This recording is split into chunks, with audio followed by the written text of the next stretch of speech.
Welcome back to ESBR Boxing's YouTube channel. Delighted, as always, to be joined by none other than Elliot Stott. We are in final prediction mode, mate. Massive world welterweight title clash between Sandy Ryan and Michaela Mayer going down stateside on Friday night.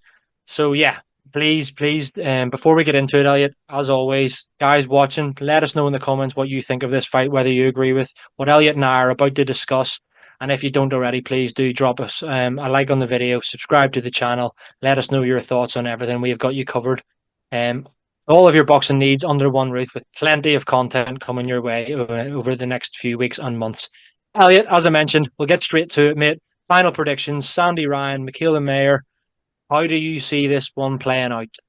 Yes, I'm looking forward to this one. It's a nice Friday night fight. It's a really competitive one. It's a tough one to call. According to the bookies, this is very even. I think Sandy Ryan's the slight favourite. I've got a bit of a theory for this one, Paul. I think that Michaela Mayer is pretty unlucky to not still be an undefeated fighter. A lot of people thought she beat Alicia Bumgardner a while back. A lot of people thought she beat Natasha Jonas, including me, in Liverpool beginning of this year. And I've got a feeling that this one will go the distance and it will be close, but it will be time for Michaela Mayer to get to be on the right end of a close. No, I'm not going to say controversial, but a close points decision, because the fights against Jonas and Bumgardner were close. I don't think it was a massive robbery. I just think most people thought she won both fights, and she lost both of them.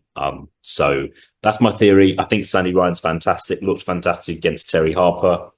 I think Michaela Mayer, after what happened in Liverpool in January, I think she knows she's really got to win this fight. If she doesn't win this fight, you don't know when the next opportunity is going to come from. So that's me. That's what I'm going for. But it's a tough one. It's a tough one as always.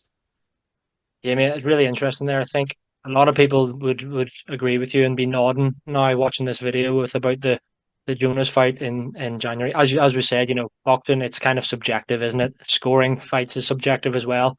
And we understand that everyone has a difference in opinion, and some people may like one thing, some people may like something else. But yeah, I think the general consensus was, and I do agree with you, mate, that Michaela Mayer potentially did enough to win that night against Natasha Jonas in Liverpool. And say if it had have been somewhere at a neutral venue, or if it was from the flip side and that same fight plays out but it was in America, the likelihood is, let's be real, the likelihood is Michaela Mayer gets the nod.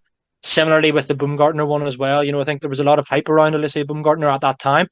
Yeah, she didn't get the nod for one reason or another. And obviously a lot has come out about Alicia Bumgardner since as well, but we'll not get into that. I completely see why you're making that prediction. I think another interesting thing for me is as well that it jumped up at like 3 weight divisions or whatever it was, Michaela Mayer, after the Bumgardner fight for the Jonas fight. I think there was maybe a question mark over how good was she going to look at welterweight. Could she carry the extra weight? Blah, blah, blah, blah. Size, she still seems like she's a big welterweight. She is tall. And yeah, I think that I completely concur with what you're saying and the fact that it'll be a close fight. However, I am going the other way. I'm going to pick Sandy Ryan to win this on points. You mentioned there the Terry Harper fight. I think that a lot of people saw that as a 50-50 going into it. And I mean, we don't see a whole lot of stoppages sometimes in women's boxing, but it was emphatic from Sandy Ryan. She looks like she's punching harder than ever. She's a really, really skillful fighter. She was, let's be honest, she won almost every round against Jessica McCaskill as well the fight before, and had a bit of a robbery herself. So as much as I think, Michaela Mayer maybe deserves to get the nod in a big fight, I feel like she could be hard done by again, mate. To be perfectly honest with you, I just think that the fighter that Sandy Ryan is and the fighter that she's become over the last year or so, I think that she stakes a really good claim for being the best welterweight in the world, to be quite honest with you. So yeah, that's where my head's at. We always like a disagreement Yeah, on our final predictions show. One thing I would say, Paul, as well, it is on a top ranked show, just to throw that in there. I should have mentioned that before, but that contributes to my prediction. Natasha Jonas beat Michaela Mayer on a boxer show. It's a top ranked show. It's in America. I just think things could go Michaela Mayer's way, but we'll see. Yeah, I mean, absolutely. I don't. Yeah, I can see why you've said that. To be honest Yeah. with you, I mean, boxing fans, we can all kind of read between the lines and kind of know what way a fight potentially is going to go before it's even played out. But yeah, let's fingers crossed. There's no controversy, as you mentioned at the beginning. There's no controversy at the end, and whoever wins the fight, it deserves to win the fight. Does win the fight. Just finally, before we wrap up, mate, I know this is a final predictions video, but I do want to ask. This is a fairly. We kind of discussed off camera. It's a fairly stacked division at the top end, really. Particularly if with British interest, you've obviously got Natasha Jonas, as you mentioned. That sure, if Michaela Mayer was to win this, she'd probably want to get that one back. You've obviously got Lauren Price on the rise as well, who comprehensively beat Jessica McCaskill last time out.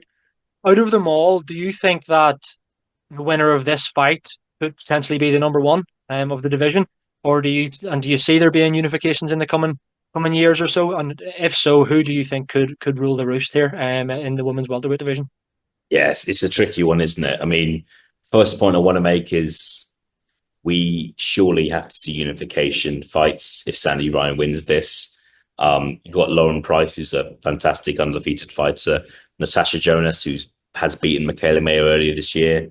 So surely, if Sandy Ryan wins this fight, we see her in what would be a decent sized fight in early 2025, but we'll see.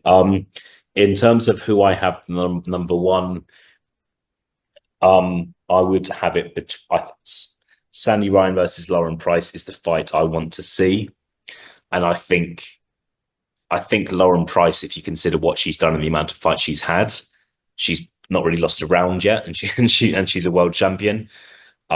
I would have her as the number one personally. I think she's the person to beat, and she would currently beat everyone at 147. But we'll see. As always, you hope to find out the answer to these questions rather than kind of fantasizing about it.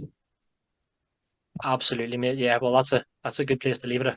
Fingers crossed we get a good fight here on Friday night, and then yeah, in early 2025 we do get some big unifications because as we mentioned, there are a lot of big fights to be made in the female welterweight division. That's for sure. Elliot, appreciate your time as always, mate. Thanks very much for joining me. As we mentioned at the beginning, guys, please do like this video, subscribe to the channel, drop us a comment on your thoughts on how this one's going to play out, and all of the above. Elliot, all that's left for me to say is thanks very much for joining me, and I'll speak to you again soon, mate.